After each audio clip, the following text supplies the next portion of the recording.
নমস্কার বন্ধুরা, অনন্যা ভিলেজকে সবাইকে স্বাগত জানাই। আপনাদের কাছে আবারও চলে এসেছি নতুন একটি রেসিপি নিয়ে। এখন গাছে আম পাকতে শুরু করেছে। এই যে গাছে থেকে আম পেড়ে নিয়েছি, পাকা আম।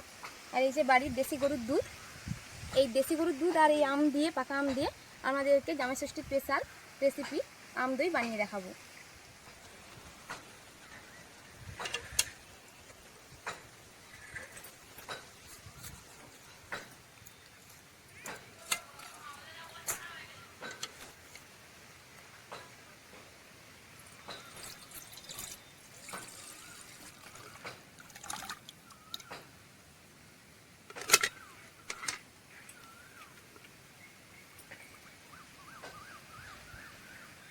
ঝুড়ি থেকে 4টা আম নিয়ে কেটে গ্রাইন্ডারে পেস্ট করে নেব।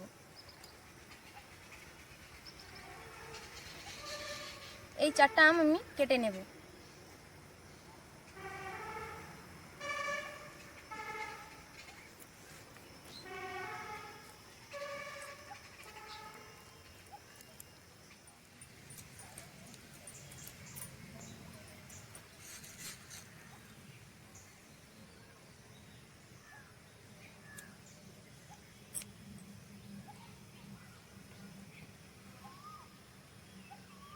আমগুলোকে আমি গ্রাইন্ডারে পেস্ট করে নিয়েছি, এবার বাটিতে ঢেলে নেব।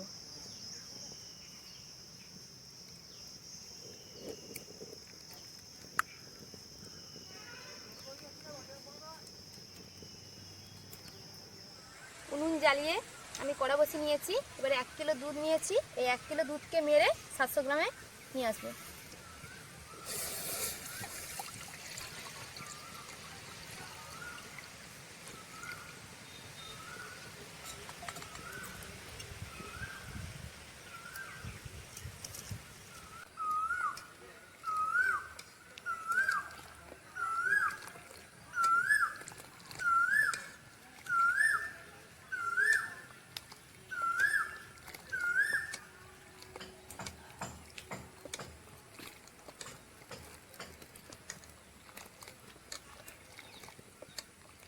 দশ টাকার একটা পাউডার দুধের প্যাকেট নিয়েছি।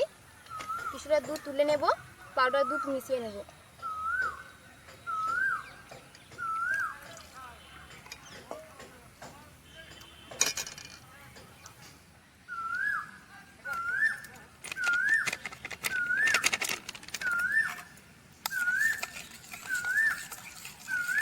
কিলো দুধ মরে গিয়ে 700 গ্রাম চলে এসছে। আর কিছুক্ষণ ফোটাবো। এই যে 1 বাটি চিনি আছে, এর হাফ চিনি দুধে মেশাবো। এই হাফ চিনি রয়েছে, এটা আমের মধ্যে দেব।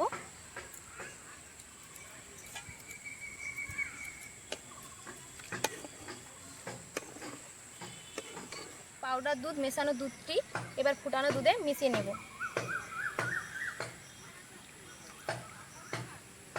আমি মেরে নিয়েছি, এবার আমি নামিয়ে নেব।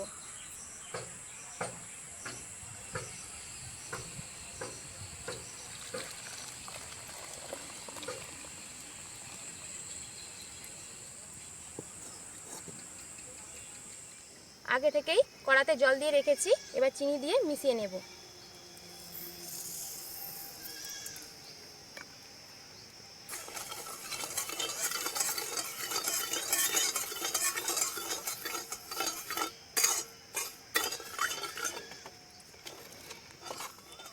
চিনি মিশে গেছে, এবার আমের রসটি ঢেলে ফুটিয়ে নেব।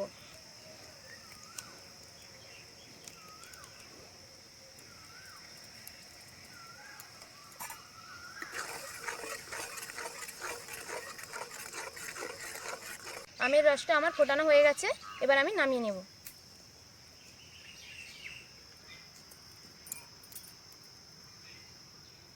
আমের রস ঠান্ডা করে নিয়েছি, এবার টক দই মিশিয়ে নেব।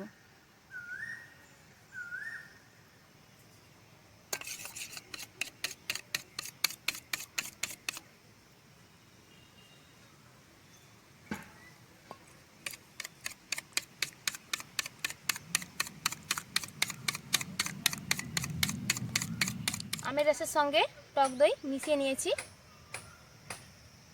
এবার হালকা উষ্ণ গরম দুধে আমের আর টক দইয়ের মিশ্রণটি মিশিয়ে নেব।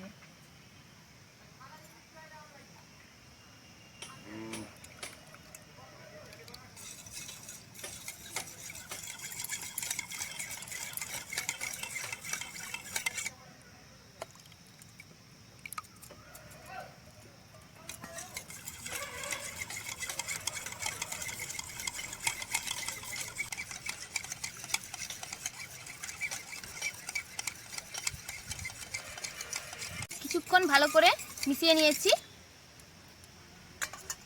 এই মিশ্রণটি এবার মাটির খুঁড়িতে আমি একে একে ঢেলে নেব।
সাধারণত দই বসাতে 7-8 ঘন্টা গরমে রাখতে হয়। আমি 7-8 ঘন্টা গরমে না রেখে উনুন জ্বালিয়ে 10 মিনিট আমি ভাপিয়ে নেব, তাহলে তাড়াতাড়ি দইটা বসে যাবে।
দশ মিনিট ভাপানোর পর দইগুলোকে ঠান্ডা করে কিছুক্ষণের জন্য ফ্রিজারে রেখে ঠান্ডা ঠান্ডা পরিবেশন করব।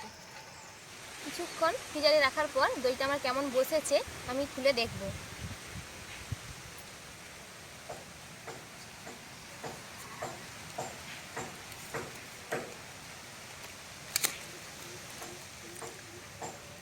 এই যে দেখুন, খুব সুন্দর বসেছে, পড়ে যাচ্ছে না।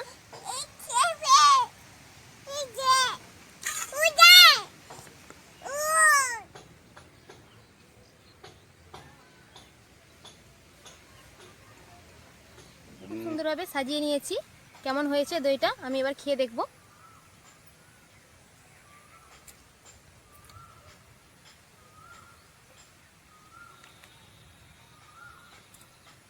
খুব সুন্দর লেগেছে। আপনারা টক দই, মিষ্টি দই অনেক বাজার থেকে কিনে খেয়েছেন। সামনেই জামাই ষষ্ঠী আসছে, নিজেরাই হাতে তৈরি করে জামাইদেরকে খাওয়াবেন। আমার দইটা কেমন হয়েছে কমেন্ট করে জানাবেন। যদি ভালো লেগে থাকে তাহলে অবশ্যই আপনারা বাড়িতে নিজেরা তৈরি করে খাবেন আর আমার চ্যানেলটিকে সাবস্ক্রাইব করবেন। আপনাদের সবাইকে অসংখ্য ধন্যবাদ। সবাই সুস্থ থাকবেন, ভালো থাকবেন।